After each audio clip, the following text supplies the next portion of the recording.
Oil is a global commodity. Oil has different chemistries throughout the world depending on how it's matured, sourced, originated, and stored in the reservoirs below the surface. Camera Local 4's Kaylee Hanna has details on how oil and natural gas are transported from the Panhandle to other states.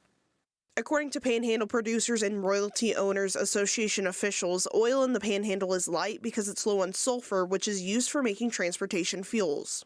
The lighter fuels go elsewhere for transportation fuels because they're easier to process and refine, and you get more of the lighter transportation stuff. The Panhandle transports oil and natural gas to the rest of Texas and the United States. People have forgotten how much oil and gas has brought wealth to this world. In this particular area in the Panhandle of Texas, the Texas Hugoton field that extends from Shamrock to Dumas and all the way up into Hugoton, Kansas. It's like 300 miles long and about 30 miles wide. The largest gas field in the world. According to the PPROA, all natural gas is transported through pipelines from the wellhead. All the natural gas is piped into gathering pipelines, and then they go to local compression or processing to help take out any of the bad stuff. They take out some of the initial things, and then they send it off to another plant to get turned into either refined products, which is the natural gas that comes to our houses and products, or they take the liquid condensates that come out of the natural gas liquids, and those go on and they get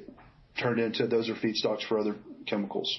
And most of those go downstate. Whereas oil is generally picked up by truck at the wellhead or the lease from the tanks. The oil is trucked to another location where it's either put in the pipeline and then sent to wherever. Pipelines crisscross and they go. We have a couple refineries here in the Panhandle.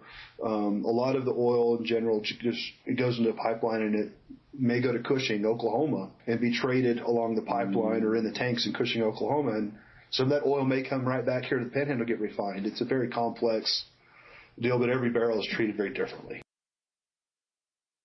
PPROA officials say some natural gas stays locally, whereas a lot gets pushed out of the state through the pipeline to other markets. The natural gas usually goes to Oklahoma or toward the Midwest.